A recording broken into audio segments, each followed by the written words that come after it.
Kami dari kelompok 8 Teori Sastra akan menjelaskan tentang sosiologi sastra. Disimak yuk. Definisi sosiologi sastra. Yang pertama, menurut Welek dan Warren, sosiologi sastra membagi kajian menjadi 3, yakni yang pertama, sosiologi pengarang melihat latar sosial, profesi, dan ideologi pengarang. Yang kedua, sosiologi karya sastra mengkaji apa yang dikandung karya tentang kehidupan masyarakat, seperti gambaran sosial, masalah, nilai, dan pesan. Yang ketiga, sosiologi pembaca melihat bagaimana karya memengaruhi dan diterima oleh masyarakat pembaca. Dengan kata lain, pendekatan ini menelaah hubungan antara pengarang, isi karya, dan pembaca dalam konteks sosial tempat karya itu lahir. Contoh penerapannya. Yang pertama, sosiologi pengarang meneliti latar belakang Soehogi atau Khairil Anwar, kelas sosial, pendidikan, aktivitas politik, untuk memahami motif dan citra sosial yang muncul dalam esai atau puisi mereka. Yang kedua, sosiologi karya menganalisis novel Ronggeng, Dukuh, Paruk untuk menemukan gambaran struktur sosial pedesaan, ketimpangan gender, atau konflik kelas yang direpresentasikan dalam teks.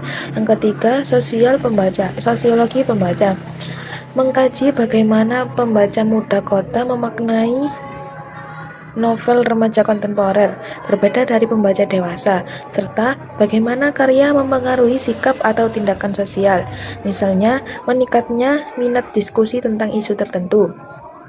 Yang kedua, menurut Sapardi Djoko Damono. Menurut Sapardi Djoko Damono, sosiologi sastra adalah pendekatan yang melihat karya sastra dari sisi kemasyarakatan. Karya lahir karena kondisi sosial tertentu dan mencerminkan fenomena sosial. Penelitian sosiologi sastra menurutnya meliputi 3 pendekatan, yakni pertama, konteks sosial pengarang atau posisi dan ideologi pengarang dalam masyarakat.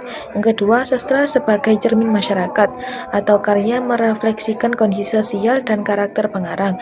Yang ketiga, fungsi sosial sastra atau peran karya sebagai hiburan, pendidikan, atau kritik sosial yang dapat mempengaruhi masyarakat.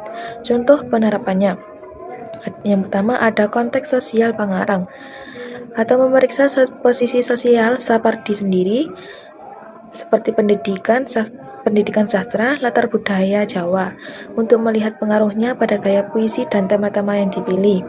Yang kedua, sastra sebagai cermin, membaca cerita pendek karya Mochtar Lubis sebagai cerminan ketegangan politik masa Orde Lama atau Orde Baru.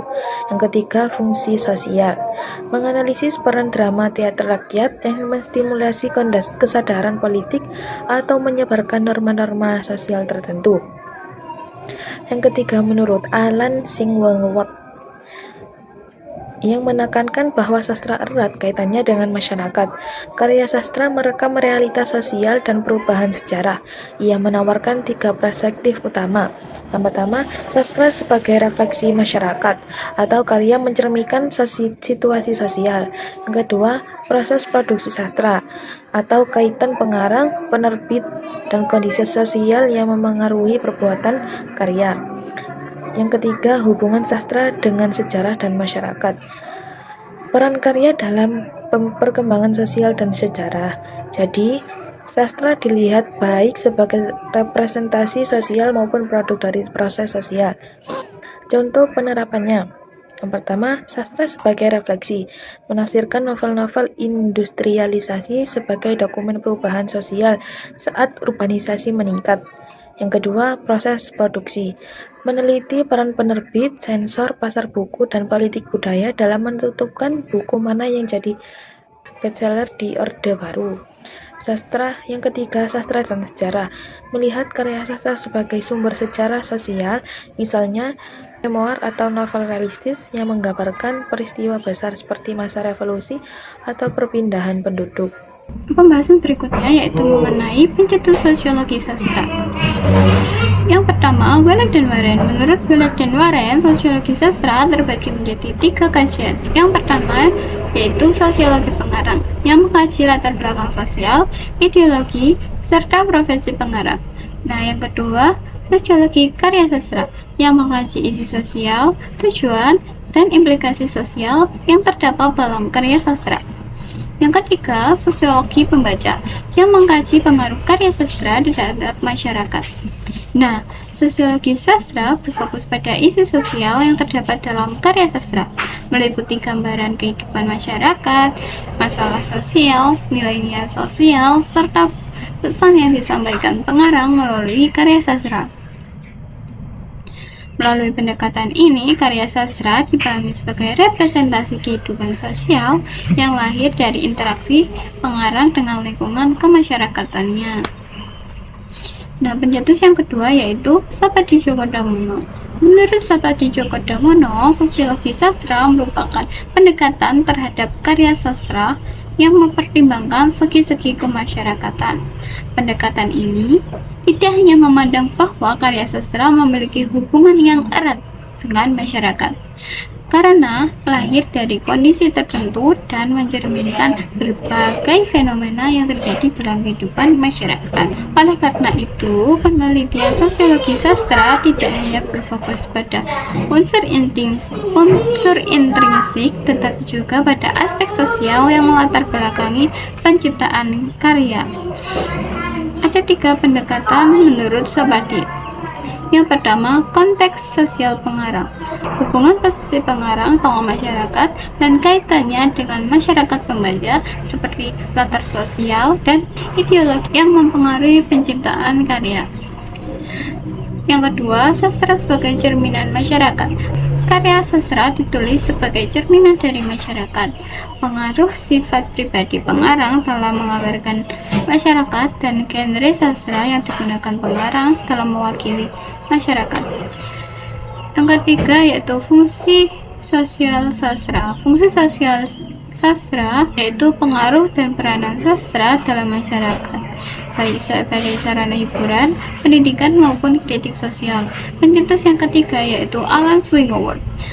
Alan Swingworth mendefinisikan bahwa hubungan antara sastra dan masyarakat bersifat erat karena karya sastra lahir dari lingkungan sosial tertentu. Karya sastra merupakan salah satu sarana untuk memahami masyarakat dan perubahan sosial yang terjadi di dalamnya. Karya sastra tidak hanya berfungsi sebagai karya imajinatif, tetapi juga sebagai dokumen sosial yang merekam berbagai fenomena kehidupan masyarakat. Menurut Alan Swingworth, ada 3 perspektif utama dalam sosiologi sastra. Yang pertama, karya sebagai refleksi masyarakat, yaitu karya sastra mencerminkan situasi sosial pada masa tertentu. Yang ketiga, karya sastra dilihat dari proses produksinya, yaitu hubungan pengarang, penerbit, dan kondisi sosial yang mempengaruhi penciptaan karya. Yang ketiga, sastra dalam kaitannya dengan sejarah dan masyarakat, yaitu bagaimana karya sastra berfungsi dalam kehidupan sosial dan perkembangan sejarah. Menurut pendapat beberapa ahli di atas, dapat disimpulkan bahwa sosiologi sastra merupakan pendekatan yang mengkaji hubungan antara karya sastra dan masyarakat, baik dari aspek pengarang, isi karya maupun pembacanya, dengan tujuan memahami bagaimana realitas sosial yang tercermin dan berpengaruh dalam karya sastra. Memasuki bahasan yang ketiga yaitu indikator dari sosiologi sastra. Menurut para ahli yaitu pertama Wallace and Warren, Sapadi Djoko Damono, dan Alan Swingworth. Yang pertama, indikator menurut Wallace and Warren. Menurut Wallace and Warren, analisis sosiologi sastra dibagi menjadi 3 bagian, yaitu pertama, sosiologi pengarang. Hal yang dianalisis meliputi latar belakang sosial dan ekonomi pengarang, 2. Ideologi atau pandangan hidup pengarang, serta profesionalisme pengarang dalam menghasilkan suatu karya. Artinya, kita melihat bagaimana kehidupan pengarang memengaruhi karya tulis tersebut. Yang kedua yaitu sosiologi karya sastra. Fokusnya adalah pada isi karya tersebut, masalah sosial yang diangkat, nilai moral dan norma, serta pesan yang ingin disampaikan kepada pembaca. Yang ketiga yaitu sosiologi pembaca. Pada bagian ini yang dianalisis yaitu pengaruh karya terhadap masyarakat dan fungsi karya sastra dalam membentuk opini atau perubahan sosial. Indikator yang kedua yaitu menurut Sapadi Djoko Damono. Sapadi Djoko Damono juga membagi analisis ini menjadi 3 bagian. 1 yaitu konteks sosial pengarang. Hal yang diperhatikan adalah posisi pengarang dalam masyarakat, hubungan pengarang dengan pembaca, serta lingkungan yang memengaruhi cara berpikir pengarang. Yang kedua yaitu sastra sebagai cermin masyarakat. Analisis dilakukan terhadap kesesuaian cerita dengan kondisi masyarakat.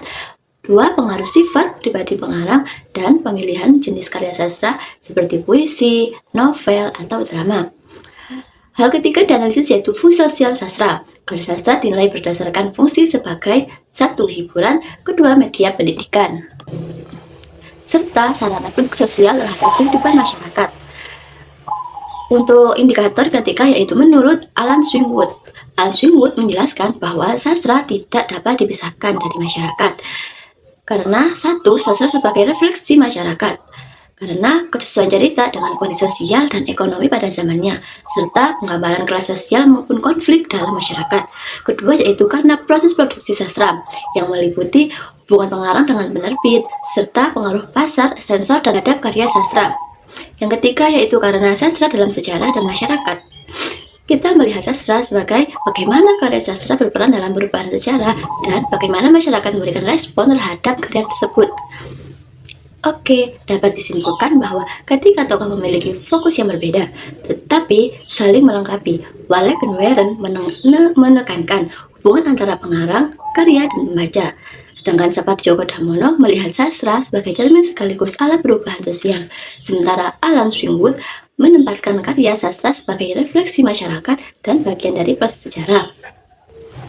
Dengan memahami indikator-indikator ini, kita dapat menganalisis karya sastra lebih mendalam dan mengaitkannya dengan realitas sosial. Sekian pembahasan dari kelompok kami. Terima kasih sudah menonton. Semoga bermanfaat. Assalamualaikum warahmatullahi wabarakatuh.